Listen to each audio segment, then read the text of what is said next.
I supposed to give him away? He's literally knocking. He's literally knocking on my truck. The dead do walk and talk. Like, what the hell is going on? I'm out on the trail. It's the middle of the night. I was down in my tent, not asleep, kind of just like lying there staring at the tent walls, listening to all the sounds, and then I heard somebody down by the shelter. So What started as a peaceful Thanksgiving camping trip would become a night of terror, as one hiker discovers he's being followed by someone who's been leaving disturbing messages across miles of wilderness. On December 19th, 2021, the day before Thanksgiving, Phil, from the YouTube channel Hike Slam, set out for an overnight camping trip along Virginia's Appalachian Trail. hi, Phil here from Hike Slam. Today I'm gonna hike into the woods a little bit here in Virginia and do an overnight. It's the day before Thanksgiving. It's supposed to be cold tonight, but I'm looking forward to it. This is gonna be a lot of fun. His plan was simple: hike to Matt's Creek shelter, set up camp, enjoy a fire by the river. Everything seemed ideal. But as Phil made his way deeper into the woods, that sense of peace wouldn't last long. About 30 minutes into his hike, Phil spotted trash scattered along the trail. When he stopped to investigate, what he found sent the first chill down his spine. As I was walking up, I saw some trash in the trail, and I came across this. So some Bud Light cans, plastic bat, some writing on some of this garbage.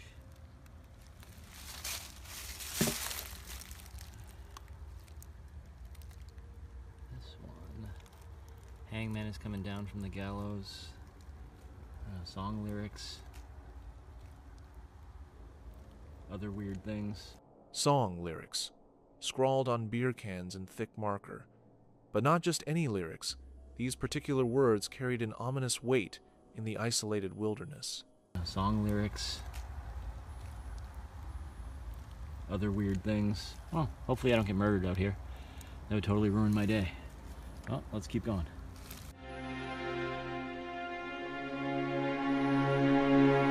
Phil tried to laugh it off.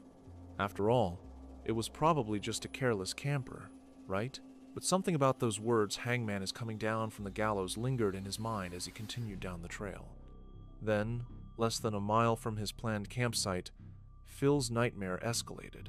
The weirdness continues.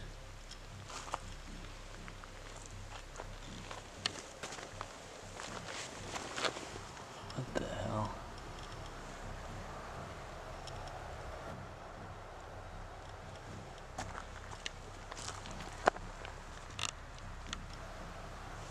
And there's a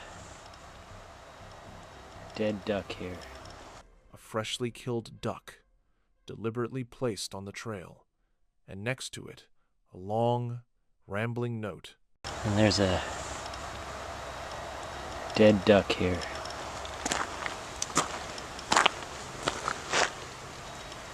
A very long note.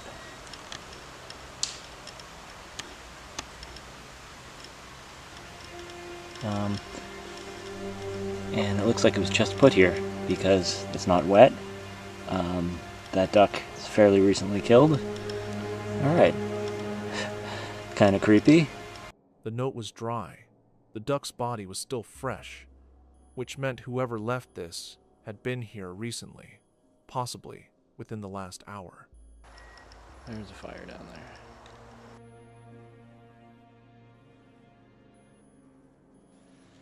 there. Okay. Through the trees, Phil spotted smoke rising. Then he heard it, the unmistakable crackle of a campfire. Someone was down by the river, right now. Phil's heart rate spiked. The shelter he'd been heading toward was just ahead, but between him and safety was whoever had left these disturbing signs. I'm almost at the shelter, which was going to be my camp spot for the night. That scene back there really freaked me out though. Sun's going down. I'm going to get to the shelter, reassess the situation, and see what I think about this whole deal. I'm a little out of breath because I'm trying to put as much distance between me and that sketchy camp spot back there as fast as possible. As Phil approached the shelter area, he saw him, a lone man sitting on a rock by the riverside camp, near a tarp, by a burning fire, the same person who'd left the hangman lyrics, the dead animal, the cryptic notes. But before Phil could decide what to do, he encountered something that made the situation even more disturbing. Okay, well, that was really weird. So as I was hiking toward the shelter, still considering what I was going to do for the night, these two women were hiking in the opposite direction. They had a little dog with them. They asked if I had seen the guy who was leaving the notes. I said he has a campsite down by the river because I could hear the fire going. I could see where his tarp was set up. He was actually just sitting on a rock down there. Two women, visibly shaken. They'd passed the man's campsite and were desperate to get back to their car. They were shocked I was still considering camping out there, but I decided that I didn't really feel like it, and plus they said that they were kind of freaked out and asked if I would go with them and walk past his campsite so they could get back to their car. So I did. Think about that for a moment. These women were so frightened that they asked a complete stranger to escort them past this man's camp. In the wilderness, that level of fear means something. Phil made a decision. He abandoned his original campsite and hiked back to his truck. But instead of going home, he drove to the opposite side of the road and started hiking north on a different section of the Appalachian Trail, hoping to put enough distance between himself and whoever was leaving those messages. The new destination, John's Hollow Shelter, only 2 miles from the original spot, but on the opposite side of the road. Phil hoped it would be far enough. All right, so I'm on the Appalachian Trail, just in a different part, headed the opposite direction. So there's John's Hollow Shelter in Point 6. That looks like where I'll probably end up for the night. Hopefully there's no maniacs there. He finally reached John's Hollow Shelter and settled, celebrated Thanksgiving. The night felt peaceful at last. What a crazy day. Oh my gosh.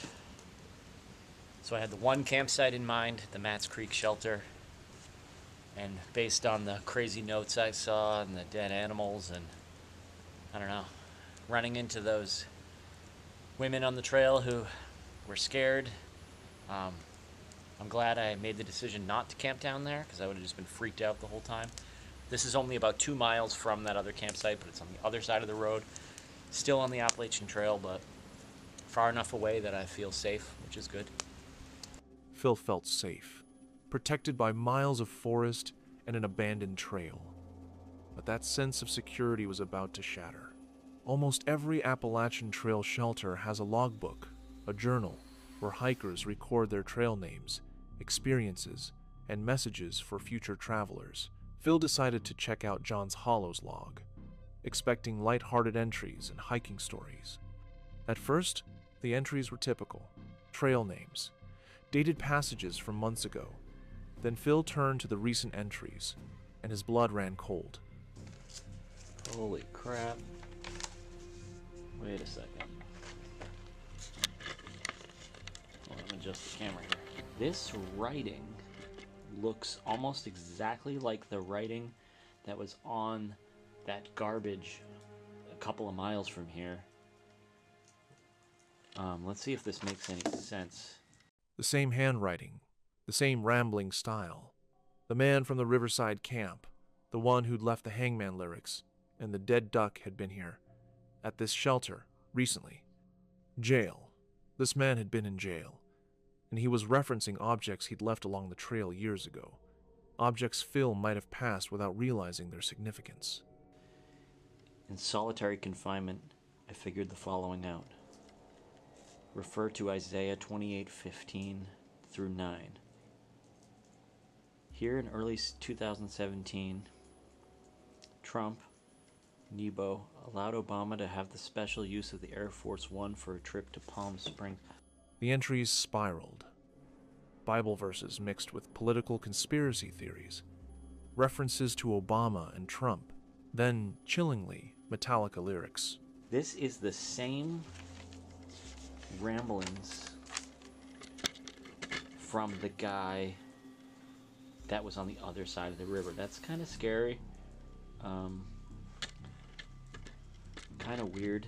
Those women down there said they were going to call the police on the guy. You're falling faster. Obey your master. The Metallica lyrics. What the heck? Man. Once I came across that guy's writing, it was so weird. It was like, I felt like I was, I don't know, the plot continues or something. You open it up and it's like, that writing looks familiar. Oh my gosh, it's the same writing as that guy that's 3 miles away that I... Phil had hiked miles away from the original campsite specifically to avoid this person.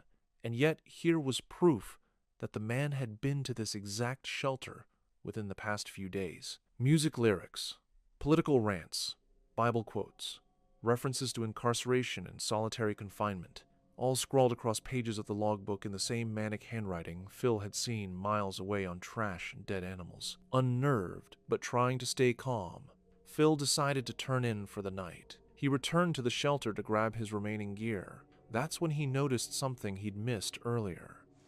Dude, what the hell is going on here? I'm in the shelter. I'm packing up my stuff to go into my tent. And they have these things that they put in shelters a lot to hang your food bag from. So, like, mice can't get to it. Look at this one. What do you know? Same handwriting as the one in the book and that garbage on the trail from that same dude. So it says, watch out for yeet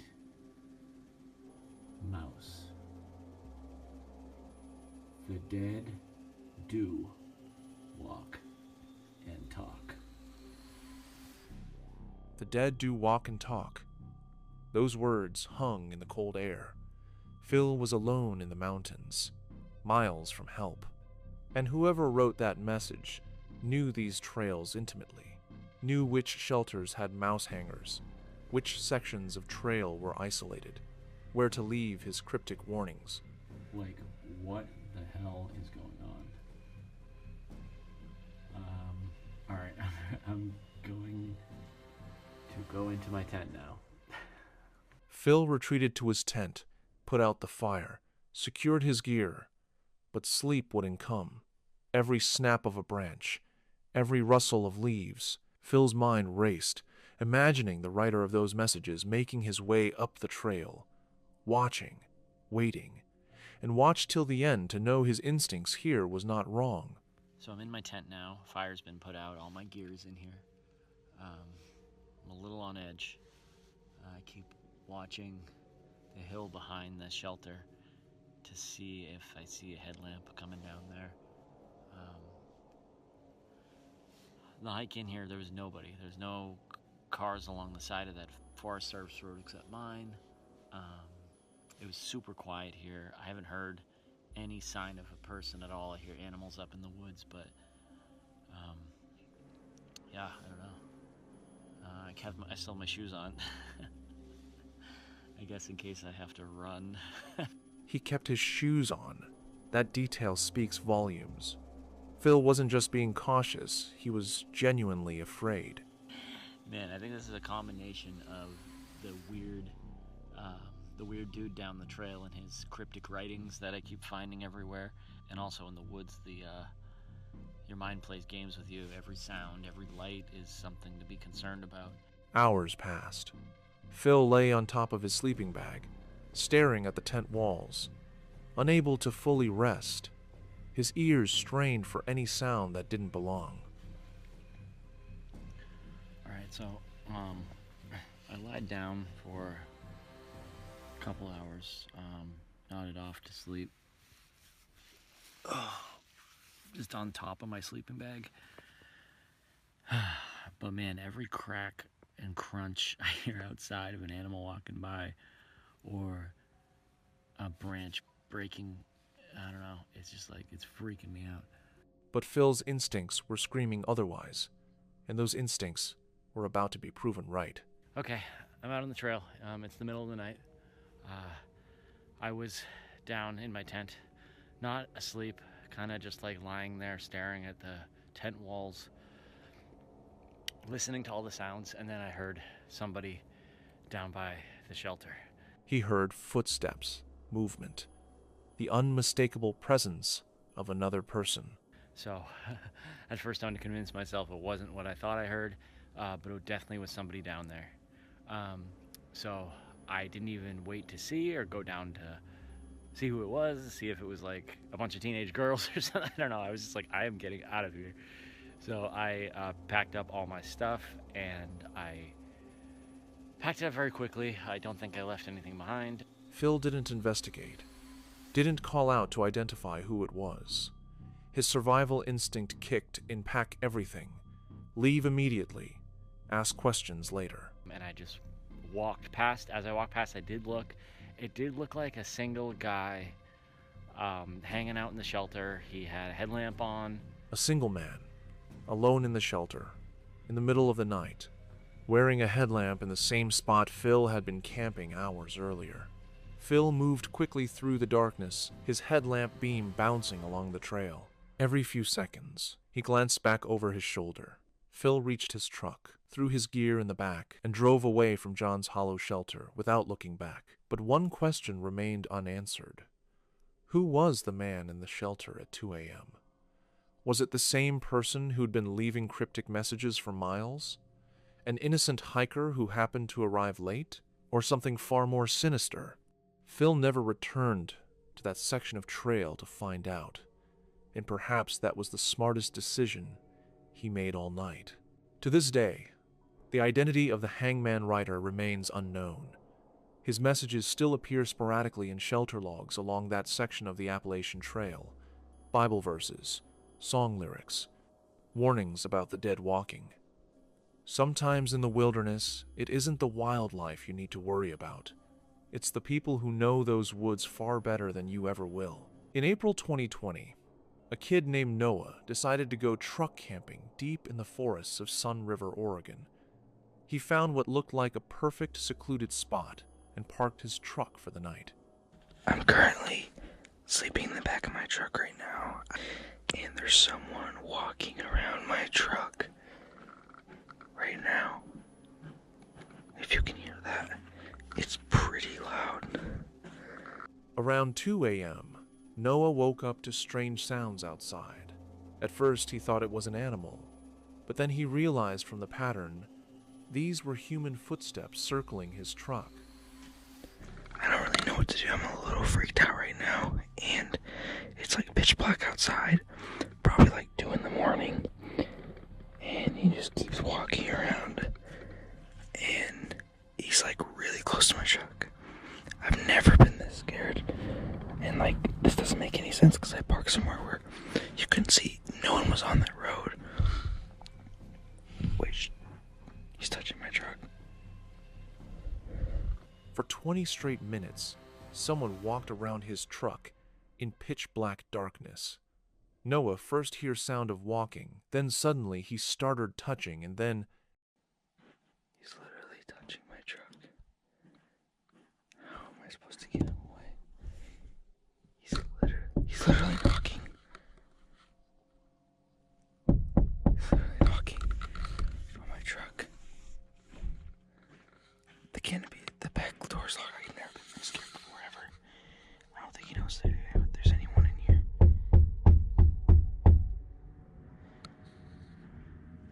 I'm so scared right now. suddenly, aggressive knocking exploded on the canopy. Hard, deliberate bangs on the back doors. Noah whispered into his GoPro. He's literally peeking through the door right now. I'm gonna try to see if he goes away eventually. We'll see. He's literally peeking through the door right now. I've never been this scared ever.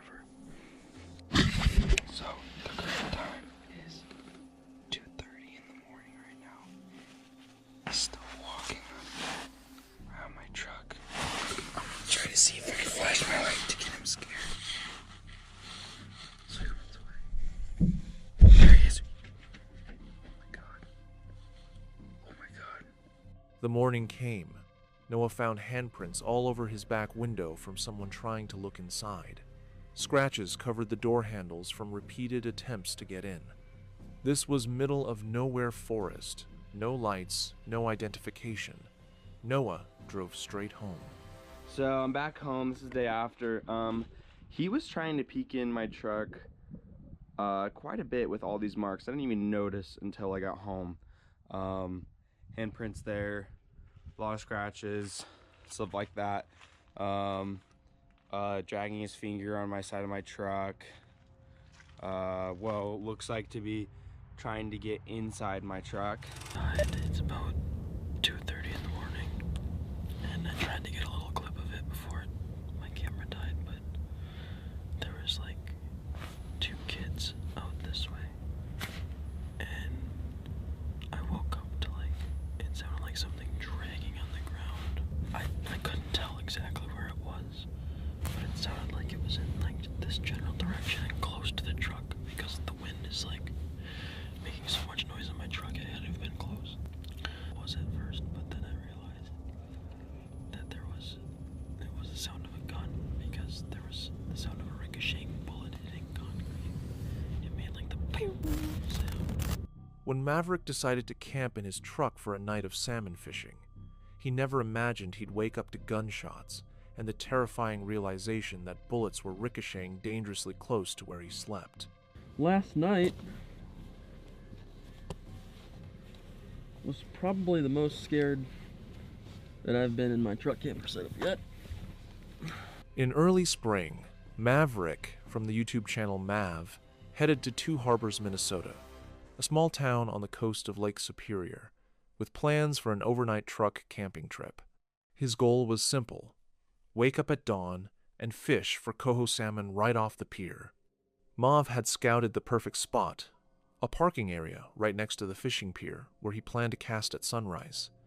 He set up his bed in the truck, organized his gear, and settled in for the night. But within hours, that sense of security would completely unravel. As darkness fell, Mav quickly realized he wasn't alone. Alright, so I need to get the heck out of this spot. I originally picked that spot because that's where I was gonna fish in the morning, or where I am gonna fish in the morning, but after being there for like, I don't know, I've been there for like the latter half of the last hour, kind of just packing stuff up and trying to get my truck as organized as possible. But there's like a bunch of cars driving around there. I talked to one of the kids, and he's a high schooler from the area, so I think it's just kind of like a high school hangout spot. Cars kept circling the lot, headlights sweeping past his truck, local teenagers using the area as a late-night meetup spot. Mav felt exposed cameras visible in his truck bed, clearly set up to camp. Every passing vehicle meant more eyes on him. It's kind of annoying, like, having people drive by and, like, I don't know, zipping on past all the time, so we're gonna find a different spot. Hopefully we can do it kind of inconspicuously. He drove around looking for a more secluded location, but options were limited. Eventually, Mav made a decision that would haunt him through the night he returned to the original spot, hoping the kids had left. Also, the kids left, so I think I'm just gonna stay at where I'm gonna fish tomorrow. So gonna jump into the back of the truck, got myself some sock sodas. Yes, sock sodas are back. And then I'll wake up in the morning and hopefully catch a salmon. The parking lot appeared empty now, quiet. Mav climbed into his truck bed, cracked open a local soda, and tried to relax. But the isolation that had seemed comforting moments earlier was about to become deeply unsettling. Kind of a weird little stealth camping, boondocking type deal I've got going on tonight. I haven't ever been like, I just felt very overwhelmed earlier with how many people were driving by and like how many eyes I had on me. It's kind of a odd thing to have a bunch of cameras out and a truck bed with a bed in it. I mean, people can probably connect the dots there, what's going on, so. Mav knew he stood out. The cameras, the setup, the bed visible through his rear windshield. Anyone who'd seen him earlier would know exactly where he was sleeping tonight. And in a small town where teenagers cruise the same spots repeatedly, anonymity was impossible. I'm not gonna have this light on in here for very long because people can probably see pretty well. at least through my back windshield. Mav shut off his lights and tried to sleep. Outside, fog rolled in off Lake Superior, thick and cold. The wind picked up, howling against the truck. Every sound seemed amplified in the darkness. Then, around midnight, vehicles returned to the lot. Alright, so there's people right outside. They just did a burnout in their truck. And they're just hanging out right here. I don't know what's going on.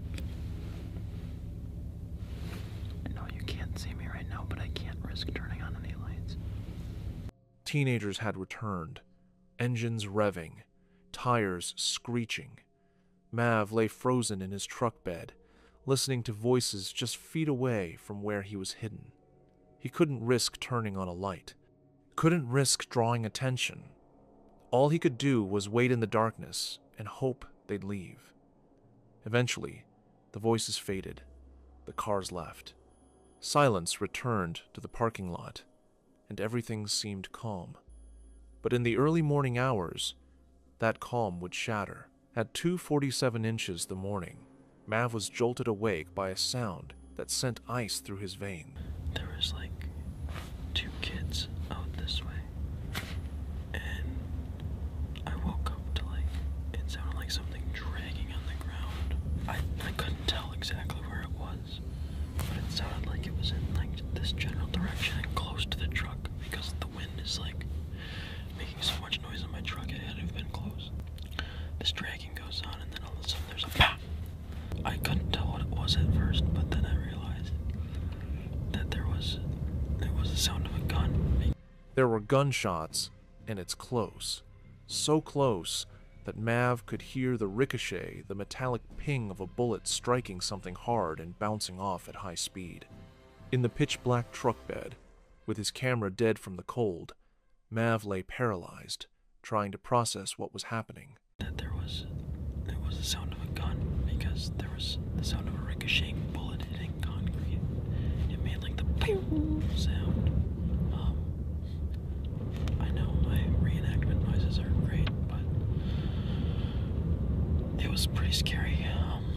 But this wasn't a joke. Someone was firing a weapon in the darkness, and the ricochet meant the bullet had struck something metallic, possibly just yards from where Mav was sleeping. Pretty scary. Another one went off, and it sounded like a small gun, like a 22 or something, but it's 2:30 or 3 in the morning, and there's high schoolers outside of my truck playing with the gun. That's really reassuring. So, I've never felt more unsafe truck camping somewhere. It's just, if I hear them come back and I hear that gun go off again, I'm probably just gonna have to set my car alarm off because I'd hate for a stray bullet to come through the back of this thing, even if it is from a 22. It could hit me right here and I could be dead, so not good. For the next several minutes, Mav didn't move. He listened, straining to hear voices, footsteps, any indication of where the shots had come from or who was out there. The wind made it nearly impossible to pinpoint direction. Was it hunters? Drunk teenagers? Someone who knew he was in the truck? Then, he realized what he was dealing with. Teenagers with a gun.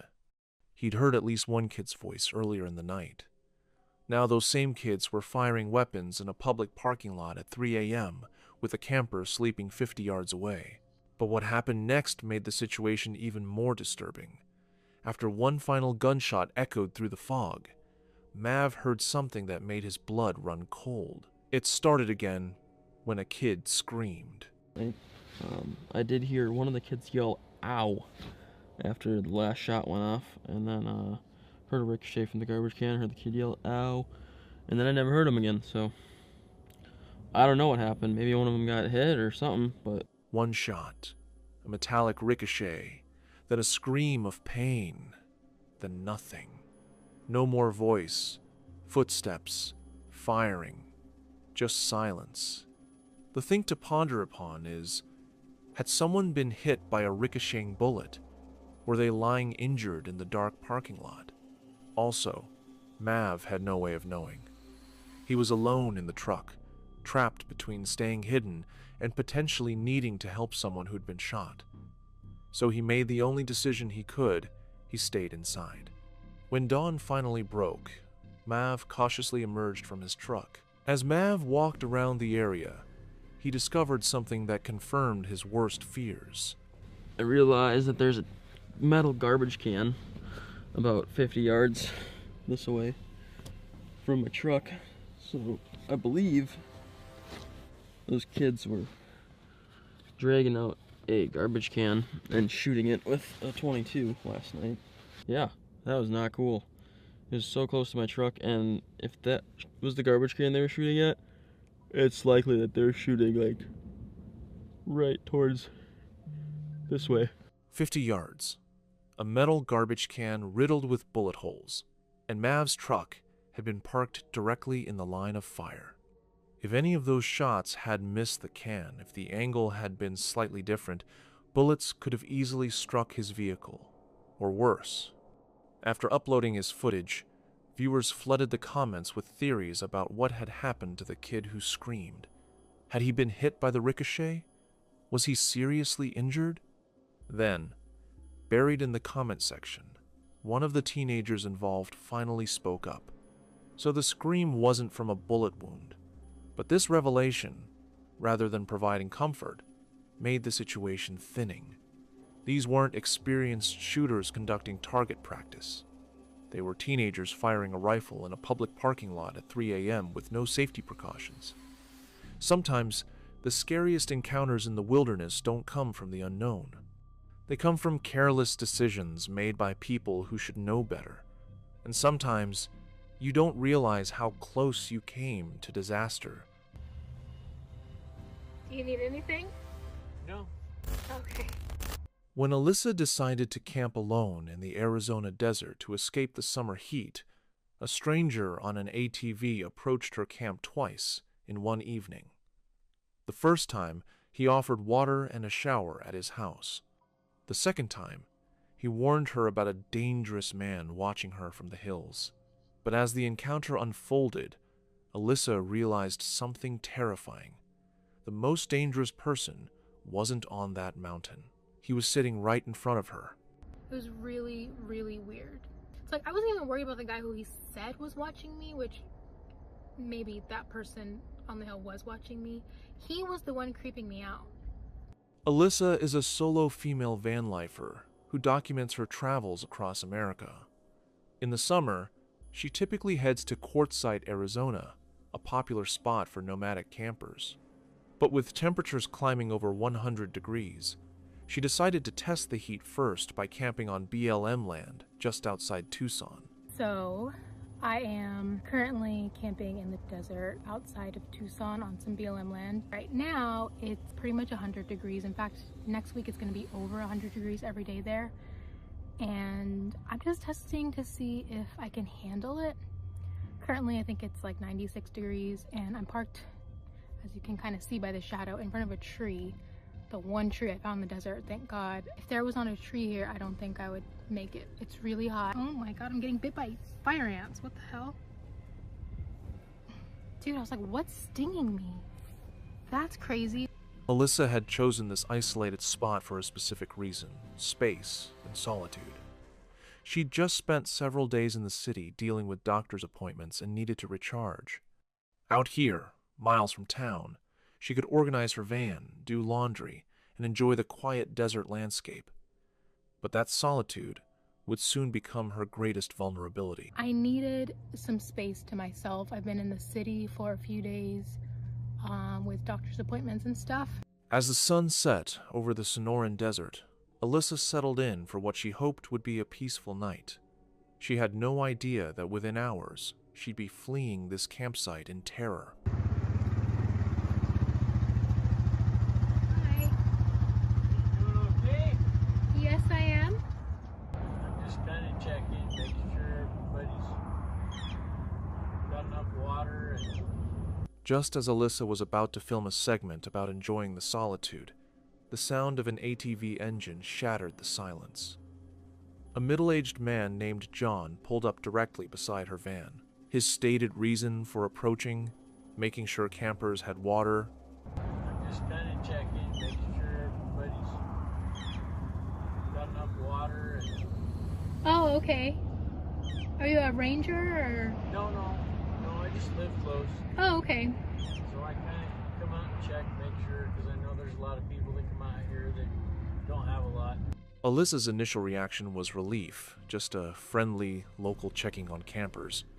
But almost immediately, something felt off. The man had no water with him. No bottles, no container, nothing. He was on an ATV with no supplies. So how exactly was he helping people who needed water? Like, is this what you do for a living? Do you like travel around or what? Yeah, basically. Yeah? Yep. So Gotta how wait. long have you been doing this for? I've been in the van for like almost a year, last November, so getting close. But I was traveling around in my car since 2020, so it's been a while. So you've been a nomad for a while. Yeah, so I'm used to it. Notice the questions, not, "Are you okay?" or "Do you need anything?" Instead, "How long have you been doing this? Are you used to being alone? Do you do this for a living?" These weren't the questions of someone checking on a camper's welfare. These were reconnaissance questions, gathering information about whether anyone would miss her if she disappeared. Then the man's story took a bizarre turn. Just so you know, so you're not worried, I drive by when I'm here. I actually work in Colorado. I live here, like a mile and a half from here. Okay. And so I kind of drive through when I'm here, just checking on people, making sure they got water, got what they need. Cool. So if you do stay, I'll see you again, but that's all I'm doing. Right. Nothing spooky. Okay. Well. I had shit stolen from my house 2 years ago. So 2 years ago I started doing that. I started making myself open to people that were out here, giving them my name so they knew who I was, so they saw my face. And The over-explanation. A classic tell. Someone stole from his house years ago, so now he patrols the desert checking on strangers. The logic didn't connect, and Alyssa noticed. Something else that gets me with people is over-explaining. So when I, asked him if he was a ranger and he said no, he said he does this because a few years ago someone stole stuff from his house, which has nothing to do with giving people water in the desert. So it's just weird he went on the story about, like somebody has stole from me before, so okay. But the man wasn't finished. His next offer crossed a line that sent every alarm bell ringing in Alyssa's head. if you need water, I have a hose outside that runs all the time. You're willing to stop there, fill your water jugs, whatever you need. And those that I get to know well enough that I trust, they're welcome to actually come in and use the shower a couple times a week. I'm not home. My wife is. My children are. So if you need a shower, you're welcome to, buy. Probably would work better since you're a female. It would probably work better if you came by while I was there a couple of times, just so my wife gets to know you, so she doesn't think there's something stupid going on. Right. A complete stranger inviting a solo female camper to shower at his house, explaining that his wife and children are home without him, then backtracking to say she should come when he's there first. The layers of manipulation in that offer are staggering. Then the man leaves. After, Alyssa tried to process what had just happened. She was picking up red flags, but couldn't quite articulate why she felt so uneasy. She decided to finish folding her laundry and then leave the area. A guy on an ATV comes and stops by and is just talking to me about, he says that he makes rounds out here and makes Sure everybody has water? Alyssa couldn't even finish the sentence. Something about the encounter had left her deeply unsettled, but she convinced herself to stay just long enough to finish organizing her van. That decision nearly proved fatal. 20 minutes later, the sound of the ATV returned. But this time, the man had a very different story. Hi. So, you have a guy Uh-huh. on the mountain up there that is watching you with binoculars. Okay, well, that's unnerving. Well, I guess I won't be staying. Well, it's not that you can't stay. Hear more flags coming way when he say, "It's not that you can't stay." Those words are chilling. A genuinely concerned person would say, "You should leave immediately." Instead, he was trying to keep her there while simultaneously planting fear about another threat. Just, I'll be honest with you. Yeah. The other side of the mountain is safer. Really? Yes. Okay. He's driving a older Dodge pickup, Hmm. and he told me he comes out here and offers water Uh-huh. to people. Mm-hmm. There it was. The man on the mountain, according to John, was doing the exact same thing John claimed to be doing, driving around offering water to campers. He was describing himself, projecting his own behavior onto a fictional threat. Did you catch him watching me, or did he just tell you that he was watching me? When I pulled up, he had his field glasses up, looking this direction, and I was like, what are you looking at? Yeah. Well, I'm just looking to see if there's anybody that needs water. The story was unraveling. If John had just encountered this man on the mountain, why wasn't he concerned about confronting someone with binoculars? Why would a supposed predator openly admit to John that he was watching Alyssa? None of it made sense, because none of it was real. Then came the moment that revealed John's true intentions. You see that white truck underneath the tree? I'm Right right here. in the tree view, so... Alright, come out here and I'll show you. Just so you know. Yeah, it's also just odd that there's not really anybody out here. Get a good description of that truck. He wanted her to come to him, to step out of the safety of her van and approach his ATV so he could show her the supposed threat. Alyssa refused, and that refusal likely saved her life. After suggesting she relocate, the man fell silent. What happened next was captured on camera, and it remains one of the most disturbing moments in the entire encounter. Well, at least I got to put my laundry away. It's always easier to do housekeeping out in the open rather than in the city somewhere. So just finishing up my laundry, and then I'll probably have to leave, but that's okay.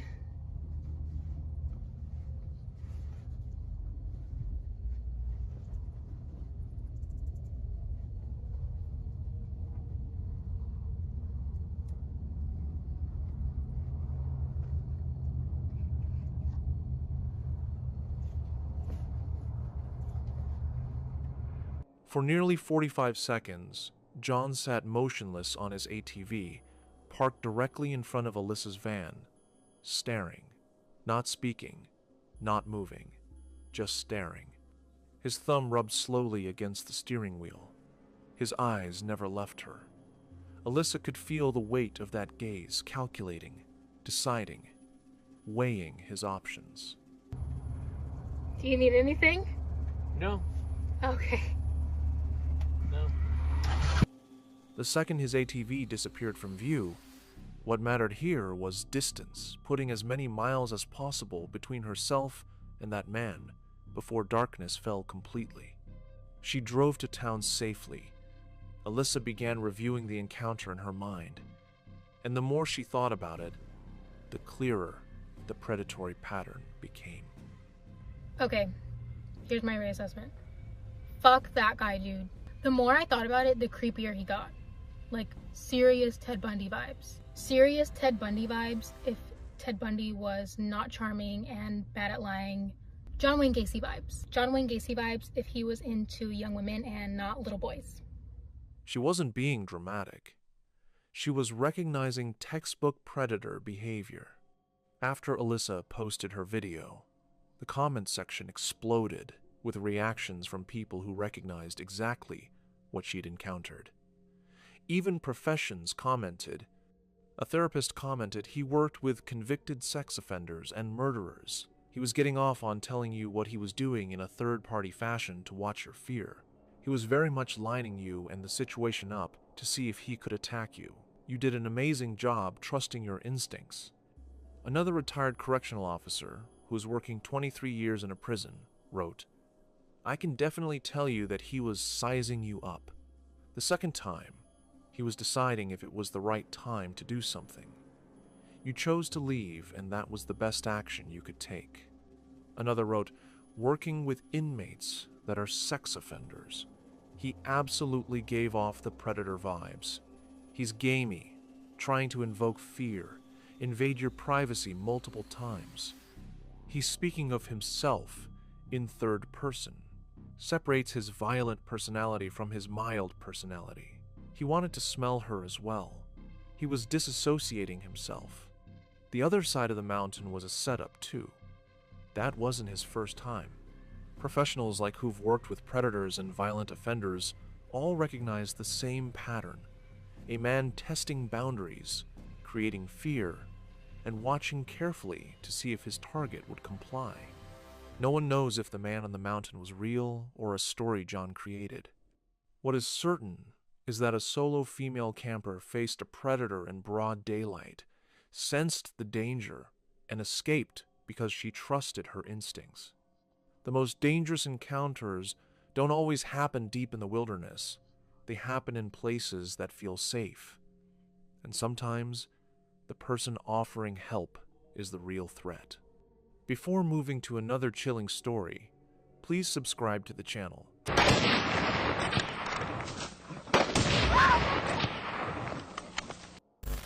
They went for normal hunting.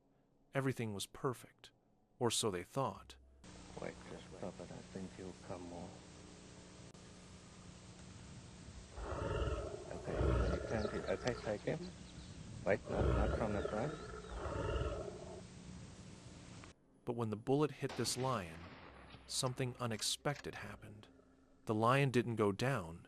It didn't run away. It turned and charged and attacked one of them.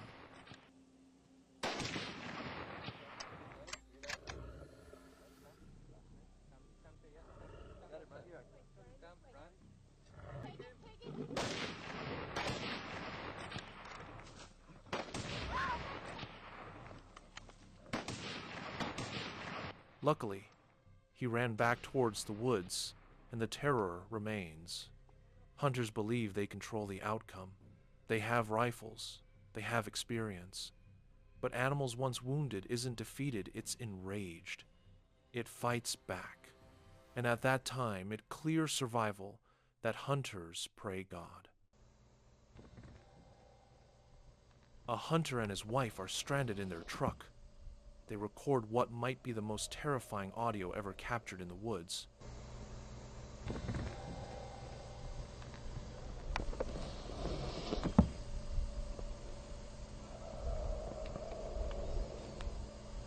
Before moving, do not forget to subscribe.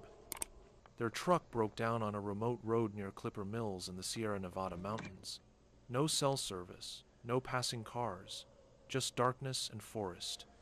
They had no choice but to spend the night in their vehicle. It's crazy. Not a bear.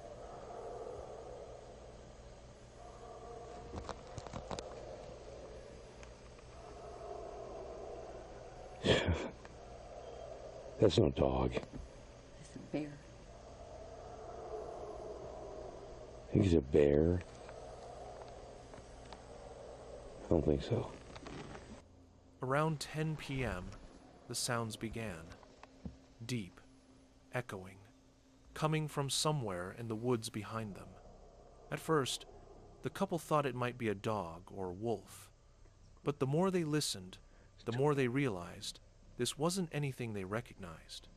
The screams continued, getting louder, getting closer.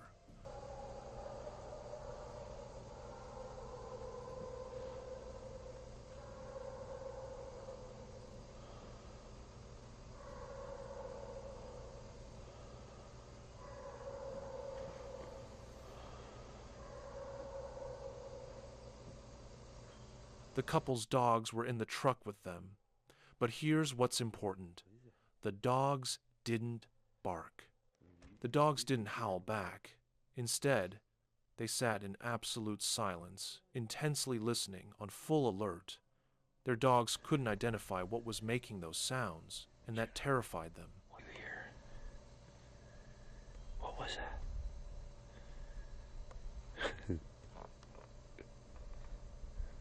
The screams weren't stopping. They were evolving, deep, echoing vocalizations that seemed to come from something massive. The couple sat in the darkness, recording, terrified, their dogs frozen in fear. The sounds continued for another 5 minutes, then another. It sounds closer to me.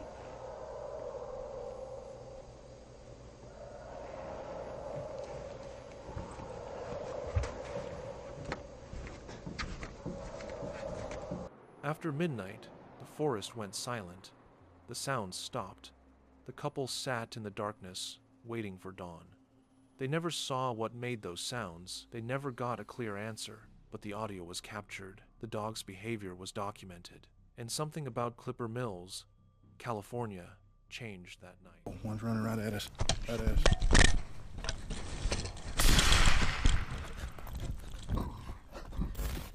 In this few seconds, a hunter's night goes from controlled to catastrophic. A 1,000-pound boar charges full speed through the darkness. What happens next is something most people will never witness. Before you skip, hit subscribe. You need to see how this started.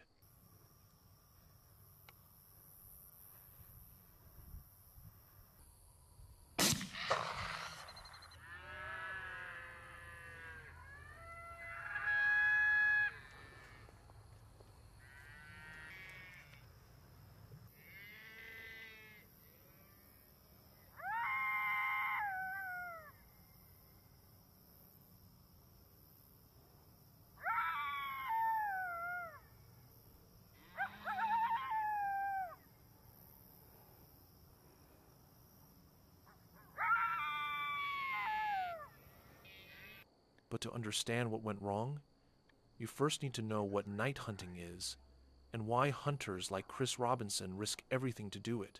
Through a thermal lens, the night becomes day. Animals glow white-hot against the cooler background. In Texas, that advantage was desperately needed. Feral hogs aren't native. They arrived centuries ago on Spanish ships. Today, there are millions of them across North America, destroying crops, contaminating water, spreading disease, killing livestock.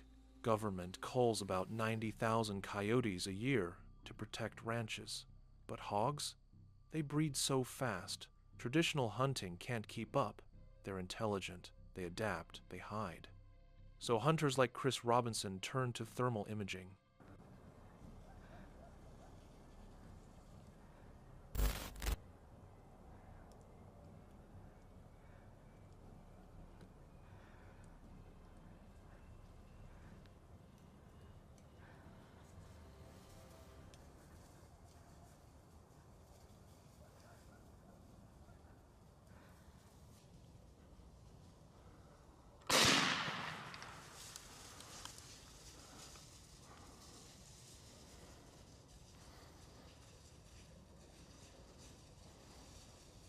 On this particular night, Chris wasn't hunting alone.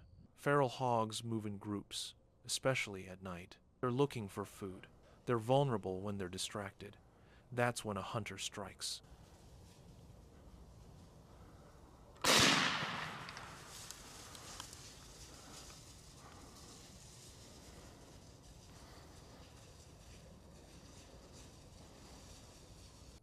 Chris moved through the Texas darkness with his thermal scope to his eye. He was ready, Or so he thought. Through the thermal scope, Chris spotted them a group of boars, multiple targets, multiple opportunities. He tracked the group, watching their heat signatures move through the darkness. Chris lined it up.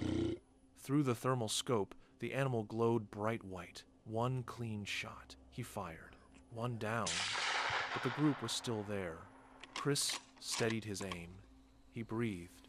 He fired again.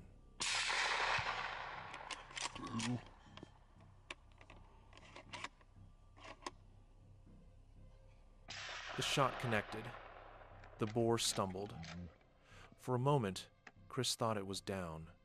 He thought the hunt was over. 2 successful shots, 2 kills, routine work.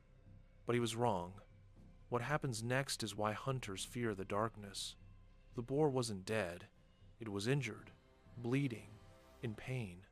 And as any predator knows, a wounded animal is far more dangerous than a healthy one. This boar didn't run. It didn't hide in the darkness. It charged. Still.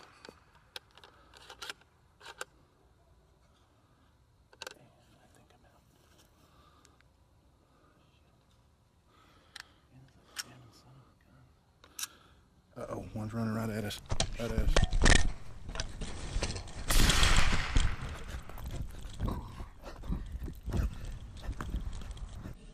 1,000 pounds of muscle, blood, and rage running directly at the man who shot it.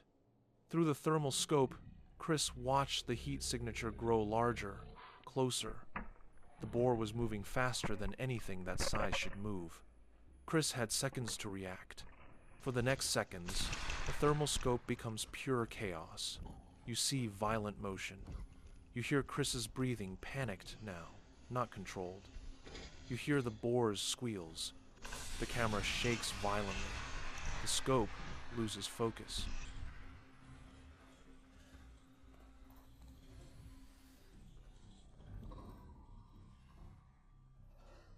The boar is finally down dead or retreating deep into the Texas darkness. But here's what people don't understand. Wounded animals are unpredictable. They don't follow the rules of a clean hunt. They don't die when you think they should. They fight back when you assume they're finished. On that Texas ranch, Chris survived his mistake. But survival isn't victory. It's a second chance. A hunter in Louisiana had a rifle pointed at a creature's head, 20 yards away. Perfect shot. But the moment he was about to pull the trigger, something changed everything. A roar, a whistle, and suddenly he wasn't hunting anymore.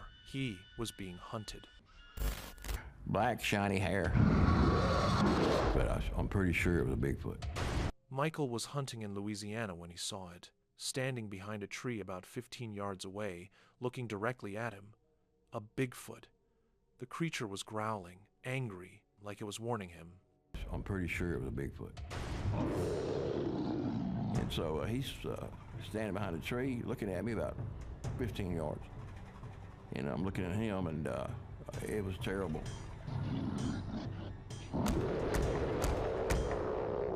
He was growling.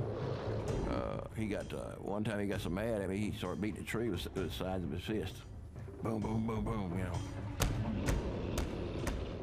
You can even have the deer stand. You know, I don't care. I just want to get out of here. Stay back there!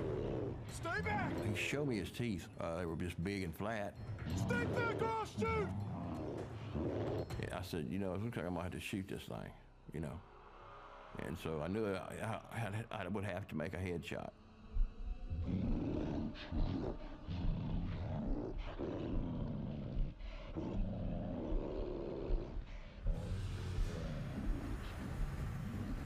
What I'm gonna do is look through my scope. He had like a human face, and his eyes scared me. Everybody said, well, did the body's big scare you? I said, no, it was his eyes. I mean, they were satanic.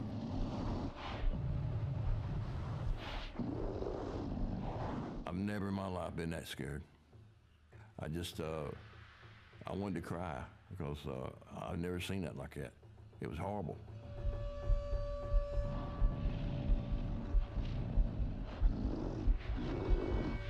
Yeah, was actually afraid to shoot him because I thought I'd make him madder, you know. And like I said, I just wanted him to leave, go back where he come from, and I was going to go back where I come from, but he wouldn't do it. I had the crosshairs right between his eyes, and it's like about a 20-yard shot, maybe 15 yards. And as I was getting ready to pull the trigger, he let out a roar like a lion.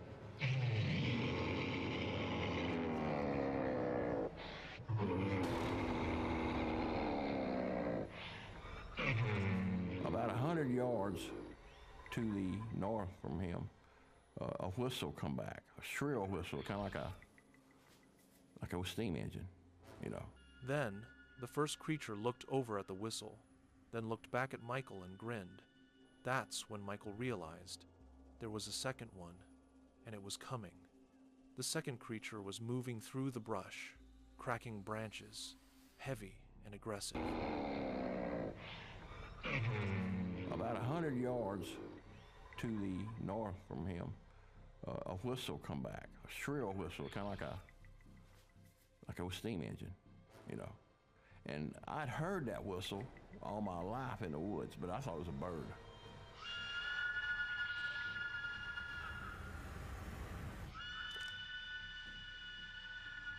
Well, he looked over at it, and he'd come back and looked at me, and he whistled back, kind of did a grin. Who's there? Who's there? And that's when I heard the other one coming. He was coming. Michael ran toward his truck. Behind him, the first creature was chasing him. The second creature was running parallel to him through the trees, not on the logging road like Michael, but through the trees. I was ready to run like, oh, get out, you know, because I was scared.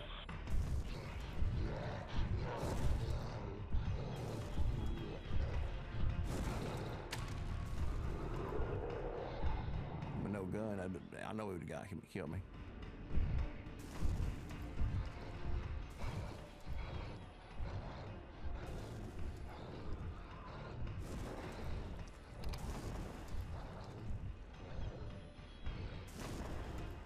I'm running. You know, I'm trying to run, but I'm so afraid that my legs felt like they weighed 500 pounds. You know, I feel like I couldn't move. And so here he comes. He's chasing me. Michael got in his truck. The creatures didn't stop him. They disappeared back into the Louisiana darkness. But Michael never went back to those woods. No! Get!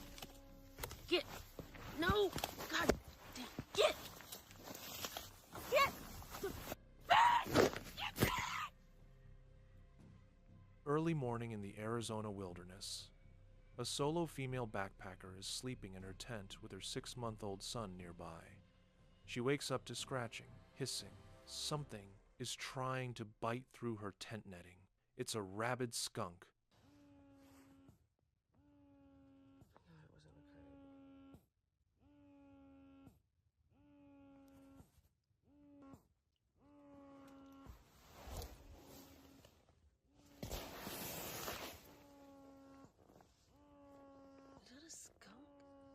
Hey, bro. Get. No. Get. Shoo. Get. Please don't stink up my... Son of... Don't mess me. Get.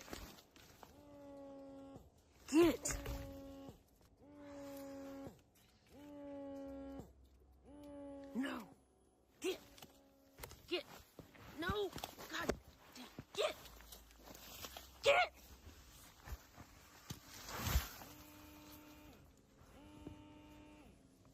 The skunk circles her tent, hissing aggressively. She's screaming, hitting at the tent from the inside. The more she screams, the more aggressive the skunk becomes. It moves from one side of the tent to the other. She's trapped with a 6-month-old baby inside a thin fabric tent, being attacked by an animal carrying one of the deadliest viruses on Earth. Get!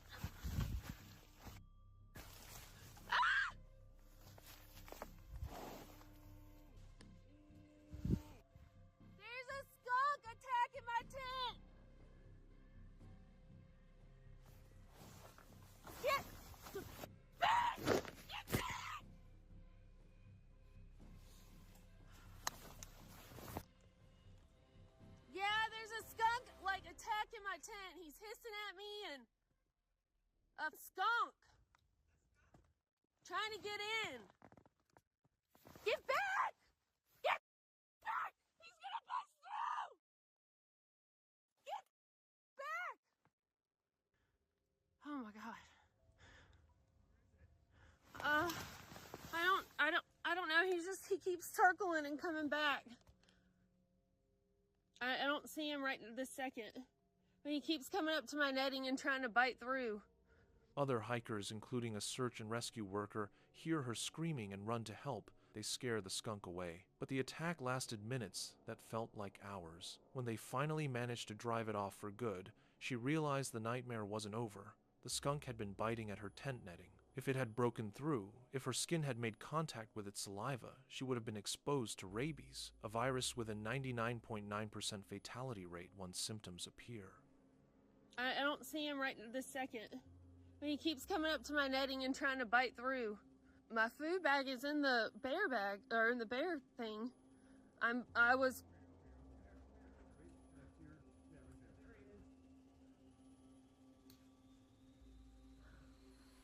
You think he has rabies? I'm so sorry to get y'all up, but like, I recorded this. I'm gonna show y'all him biting at this tent. Oh my God. I have never had anything like that happen. After the attack, the real fear set in. She was backpacking solo. She was pumping breast milk for her baby. When the skunk was biting her tent, did its saliva get on her hands? Did she then touch her eyes? Did she touch the milk? Rabies can transmit through any membrane, eyes, nose, mouth, or open wounds. One mistake, one moment of touching the wrong thing with contaminated hands. Maybe I am dreaming this. Yeah. Yeah, I was like, help! And then I thought, then I will admit, then I thought mountain lion. Yeah. And then honestly I thought, well, we got to be careful too. Right, no, of course. Well, and I mean, the way I was screaming, I'm sure it did seem like I was dying. Well, That's like a later just stage. classic symptoms. Yeah. Erratic, aggressive behavior, not afraid of people. Yeah. That's just all. And we get rabies is endemic in these mountains. Yeah. I periodically come across like a dead skunk, and you know it died from rabies, or a dead fox. Later, a medical worker told her that, while the risk was low, rabies is almost always fatal once symptoms appear. She had to decide whether to get the rabies vaccine, just in case. The worker said it's best to get the shots within 24-72 hours if there's any chance of exposure. In the end, she decided to get the vaccine. She didn't want to risk waiting and finding out too late. Every year, hunters venture into remote wilderness, believing they have the advantage. They have weapons and plan. But what they encounter in the wilderness doesn't care about your rifle or your skill. It cares about one thing: survival. Subscribe for more hunting encounters where humans realize too late that they weren't the hunters anymore. They were the prey.